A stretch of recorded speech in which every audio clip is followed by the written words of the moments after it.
Hello guys, ഇന്ന് നമ്മൾ രാമേശ്വരം ധനുഷ്കോടി ചെറിയൊരു ട്രിപ്പ് പോവാണ് കേട്ടോ. ഒരു 1 ഡേ ട്രിപ്പ്. അപ്പോൾ ട്രിവാൻഡ്രത്തു നിന്നാണ് നമ്മൾ പോകുന്നത്. ഞങ്ങൾ ഇവിടുന്ന് രാത്രി പോകാൻ കണക്കിന്, അതായത് ഒരു 8:30-ക്ക് ബസ്സിനാണ് പോകുന്നത്, ടൂറിസ്റ്റ് ബസ്സിനാണ് പോകുന്നത്. കുറച്ച് ഗ്യാങ് ആയിട്ടാണ് പോകുന്നത്. അപ്പം നമ്മളിവിടുന്ന് വീട്ടിൽ നിന്ന് 8:30-ക്ക് 8 മണിക്ക് ഇറങ്ങിയിട്ടുണ്ട്.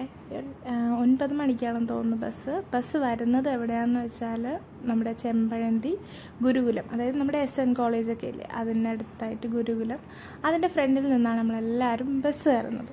അപ്പോൾ വെയിറ്റ് ചെയ്ത് നിന്നിട്ട് ബസ്സൊക്കെ വന്നു. ബസ് കുറച്ച് ലേറ്റായി. എന്നിട്ട് നമ്മളെല്ലാവരും ബസ്സിലൊക്കെ കയറിയ ശേഷം നമ്മൾ യാത്ര തുടങ്ങി. അത് ആ ബസ്സിൻ്റെ ഉള്ളിലുള്ളൊരു ചെറിയ കാഴ്ചയാണ്.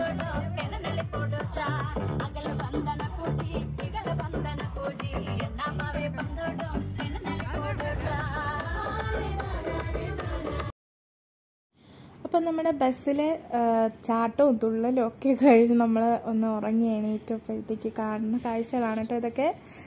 ഏകദേശം എവിടെ എത്തിയെന്ന് വെച്ചാൽ നമ്മൾ പാമ്പൻ പാലം കാണാറായിട്ടുണ്ട്. അപ്പോൾ നമ്മൾ നേരം വെളുത്തപ്പോഴേ അങ്ങ് എത്താറായി, ഒരു 6-6:30 നമ്മളങ്ങ് എത്താറായിട്ടുണ്ട്. അപ്പോൾ പാമ്പൻ പാലമാണ് കേട്ടോ. ഞാൻ ഫസ്റ്റ് ടൈമാണ് രാമേശ്വരം പോകുന്നത്. അപ്പോൾ എൻ്റെ ഭയങ്കര ഒരു ആഗ്രഹമായിരുന്നു രാമേശ്വരം പോകണം, 22 കിണറ്റിൽ നിന്ന് കുളിക്കണം, ഇതൊക്കെയായിരുന്നു ഭയങ്കരമായിട്ട് ഞാൻ ആഗ്രഹിച്ച് പോയത്. പിന്നെ ധനുഷ്കോടി ഒന്ന് കാണണം, പാമ്പൻ പാലം, ഇതൊക്കെയാണല്ലോ നമുക്ക് അറിയാവുന്നുള്ള, നമ്മൾ കേട്ടിട്ടുള്ളത് കൂടുതലും. സോ ഫസ്റ്റ് തന്നെ നമ്മളിത് പാമ്പൻ പാലം അങ്ങോട്ട് പോയപ്പോഴേ കണ്ടു. കാര്യം തിരിച്ചു വരുമ്പോൾ എനിക്ക് ഇറങ്ങാൻ പറ്റില്ല, നല്ല വെയിലായിരിക്കും. അത് മാത്രമല്ല മോളെയും കൊണ്ട് ഇറങ്ങുന്നത് കുറച്ച് റിസ്ക്കാണ്, നല്ല വെയിലും ഉണ്ടല്ലോ. ഇവിടുത്തെ കാലാവസ്ഥ പോലെ തന്നെയാണ് അവിടെ, നല്ല ചൂടാണ്.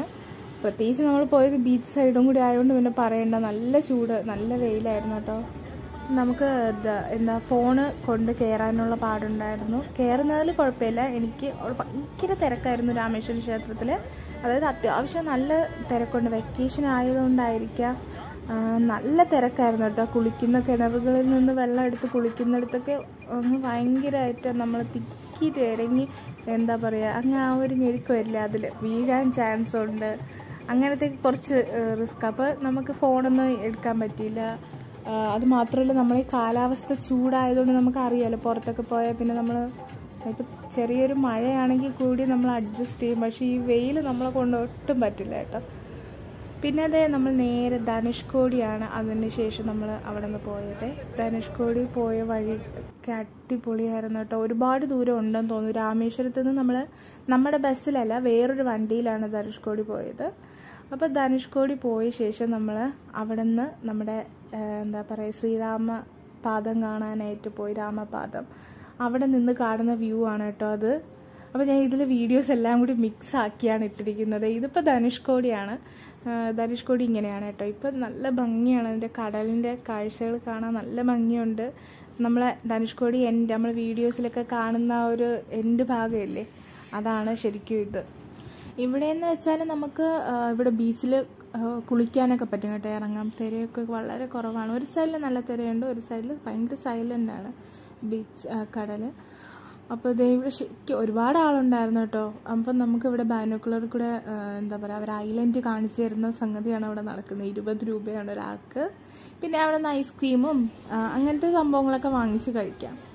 ഈ കാണുന്ന ഈ ഒരു വ്യൂ എന്ന് പറഞ്ഞാൽ നമ്മുടെ ശ്രീരാമ പാദം കാണാൻ പോകുന്നത്. അതിനകത്ത് ഫോണൊന്നും എൻട്രി അല്ല കേട്ടോ. അപ്പം നല്ലൊരു ട്രിപ്പായിരുന്നു.